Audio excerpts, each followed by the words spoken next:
Journalists watch a debate between German Chancellor Angela Merkel, leader of the conservative Christian Democratic Union Party, and Martin Schulz, leader of Germany's Social Democratic SPD party and candidate for chancellor, at a television studio in Berlin on September 3.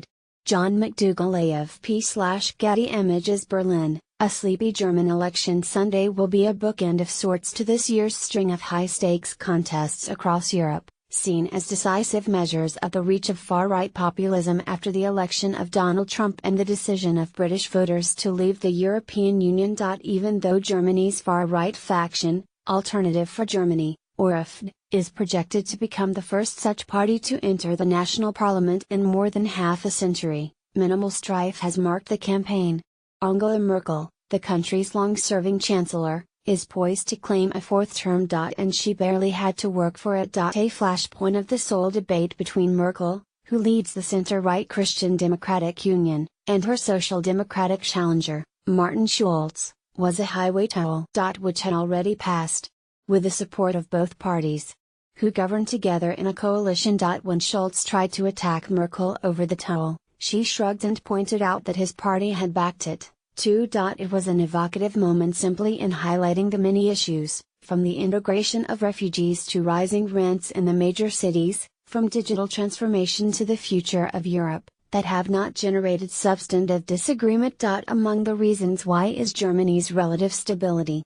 Unemployment is at a historic low, the budget surplus is at a historic high. The national economy, however, succeeds in areas that could become outmoded in the 21st century.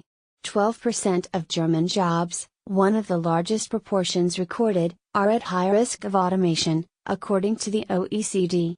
Meanwhile, Germany's pool of skilled labor is contracting as its population ages. And the country is being outcompeted in the development of new technologies. It lags behind other group of 7 nations, a group accounting for about 2/3 of global wealth, in areas such as fiber optics.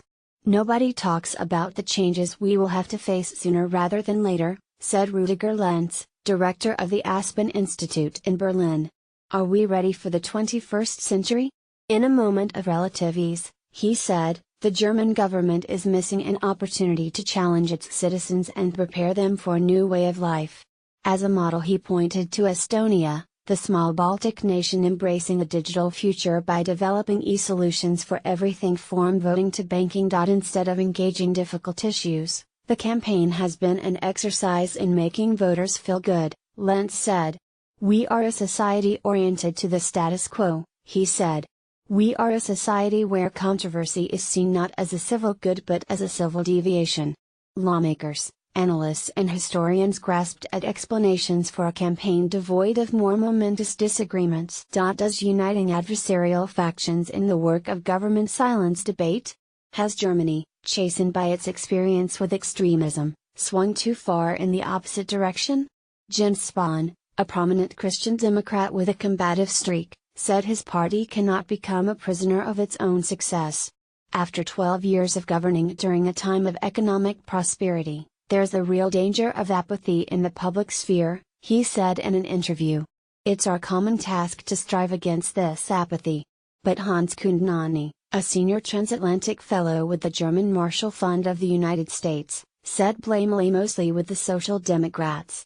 German political culture disfavors strident attacks, but Schulz, Kundnani said, failed to mark out sufficient distance from Merkel, who is known for taking over issues dear to her opponents. Decisive in bringing the two parties together on economic policy was Agenda 2010, a set of neoliberal reforms, slashing taxes, combining benefits and undoing labor regulations, advanced in 2003 by Gerhard Schröder, then the Social Democratic Chancellor governing in a coalition with the Greens. The Social Democrats forgot that Agenda 2010 was tactical, Kundnani said. They have to move back left if they're going to compete. Gesine Schwan, a political scientist and former Social Democratic presidential candidate, said there were other missed opportunities, including a debate over investment in Europe and cooperation in good faith with Emmanuel Macron of France. Declining to break more definitively with Merkel's austerity politics, Schulz lost a chance to be courageous, Schwan said.